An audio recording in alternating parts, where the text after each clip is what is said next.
Welcome to the AFR Saints channel, where we provide you daily content on your favorite team, the New Orleans Saints. Do us a favor and hit that subscribe button. Be sure to leave your comments below and smash that like button. Who dat? Yeah, there is a report from Jeff Duncan that Dennis Allen is looking to make changes to the staff. And that's one of the big questions that he was asked several times during the press conference, which was, what are you going to do with the staff? And the report from Jeff Duncan is, I'm looking for the tweet so I can get it to you. I want to get it to you verbatim if I can. But it looks like, forgive me, I'm trying to find this tweet so I can find it directly. Here it is. So Jeff Duncan tweeted on Monday. Forgive me, I was searching for that. Kris Richard and Ryan Nielsen will be strong candidates for promotion to defensive coordinator on Dennis Allen's new Saints staff. He writes, I've heard Allen will likely hire someone from outside to be offensive coordinator. Pete Carmichael is expected to remain on staff, but not as OC. So if that is the case, then Dennis Allen is looking for a new offensive coordinator. So I'll talk briefly on that in a second on some names maybe to keep an eye on if it's not Pete Carmichael, people with ties to the Saints, ties to Dennis Allen. But one thing I think that is very important is that you can't expect Sean Payton or Dennis Allen to be Sean Payton. If he wants to find and hire his own offensive coordinator, then he should have full autonomy to find and hire his own offensive coordinator, because ultimately the results of this franchise with Dennis Allen as the head coach, that's going to be Dennis Allen's record and what he's judged by. So he has every right to go and find an offensive staff if he wants to make changes there. It's not Sean Payton's organization anymore. It's Dennis Allen's team that he's coaching now. And he should be able to assemble the staff the way he wants. The one thing, if I have one big sort of overarching concern, it is the sort of idea of the substitute teacher, right? And you do see that when the coordinator gets promoted. And it's more common, I would say, in college sports, if a head coach ascends, maybe goes from group of five to power five, and then you see the coordinator get the job. We've seen that in some power five spots as well. Look, you just saw it at ULL when Billy Napier left. We saw it at Missouri when Gary Pinkel retired. We've seen it in other spots where the popular coordinator is elevated to the head coaching job. It doesn't always work out. Marcus Freeman, that just happened at Notre Dame. Brian Kelly leaves for LSU. Marcus Freeman's elevated to head coach.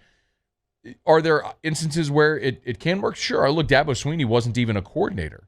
He was a position coach at Clemson, was elevated when Tommy Bowden was out. And he's built a juggernaut there. I get it's college, but that situation is more likely than in the NFL, because typically, as we talked about, in the NFL, you don't end up seeing a coach who leaves of his own volition. Most coaching tenures end because the coach is fired.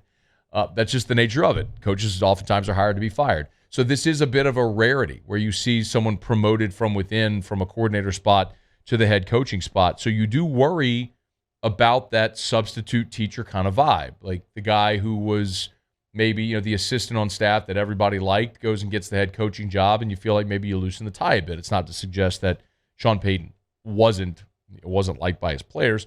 It's just you're now all of a sudden looking at this figure in a different authoritarian role.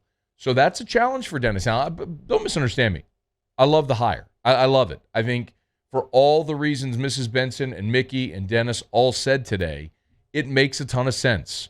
You have worked so hard to build this incredible culture, and this is a guy who understands the culture, understands the city, understands the organization, management, there's alignment, personnel, all of that stuff. There's so many things to like about this hire. But with any hire, you're also going to have the question marks that have to be answered. So with Dennis Allen, those question marks start to arise. Like, in his one time as a head coach, he didn't have great success. What is he going to do differently? What are they going to do at quarterback? Who will he choose to be an offensive coordinator? How do the players respond to him as head coach as opposed to as an interim like he was when Sean Payton was out with COVID, or as a defensive coordinator? So those are the things we'll start to get an answer to. Ryan Nielsen, Kris Richard, that makes a ton of sense as defensive coordinator. But I'll remind you, Dennis Allen didn't hire those two guys on staff. Sean Payton did. It's not Sean Payton's team anymore. It's Dennis Allen's team now, and he gets to make those decisions. Pete Carmichael has really been sort of the good soldier all along with Sean Payton, and there was a lot of times Pete Carmichael called plays, but if Dennis Allen wants to go another direction, he can, he will. So you start to look at, okay, who are guys that could be up for that gig? One name that makes a lot of sense is Doug Marrone. Doug Marrone has been a two-time head coach in the NFL with the Bills and with Jacksonville. And Doug Marrone was on Sean Payton's first staff in New Orleans before he went and became a head coach, both in the college ranks and in the professional ranks. So Doug Marrone is a guy he's currently Alabama's offensive line coach. So does he want to get back into the NFL? This would be a pretty easy transition back to a place he knows very well. That could be an option. A lot of you have asked about Eric Bieniemy, and it's worth noting that Bieniemy's contract in Kansas City is up. Like, his contract's expired. So technically he's a free agent. And maybe they discussed that when he was here for his long interview in New Orleans. My sense of that is typically, why would Eric Bieniemy leave one of the best situations in the NFL for what is certainly a gigantic question mark? I mean, you're in Kansas City, 4 straight AFC Championship games. You've got Patrick Mahomes and Tyreek Hill and Clyde Edwards-Helaire, and you got Kelsey. I mean, you got all of this, all these toys to play with. You're winning. Why would you leave for a spot where there's a new head coach? You don't know who your quarterback's going to be. You missed the playoffs this past year. You're $70 million over the cap. One of your best player, Alvin Kamara, he's going to miss at least 6 games this year. Why would you leave the Chiefs for New Orleans at this point? And the only thing potentially that you could point to is to say, well, as long as he's in Kansas City, there's always going to be the question, okay, how much of that is Bieniemy? How much of that is Andy Reid? And fair or unfair, that's, I think, going to be a big part of the question surrounding Bieniemy. And maybe that would be a reason that he would look for an opportunity to sort of spread his wings. A defensive-minded head coach, he would basically say, here, Eric, this is the offense is yours. Take it. So that's a decision that Dennis Allen's going to have to make, and going to have to make pretty quickly there. Because right now you go into warp speed. I mean, you have your celebratory day today. You have the press conference and all that sort of stuff. But, man, you got the combine coming up in a few weeks. You got the start of the league year, which means free agency. You got to make personnel decisions. Who are you going to re-sign? Who are you going to let walk? And then based on what free agents you target and are able to bring in, then you start putting your draft board together and what your priorities are. I mean, it's a whirlwind right now to build the roster for 2022. And you've got to start by getting the staff together. So we should have those answers in relatively short order.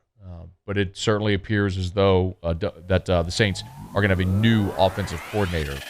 Hey, thanks so much for watching. Please leave your comments. I love to interact. And be sure to hit the red subscribe button below.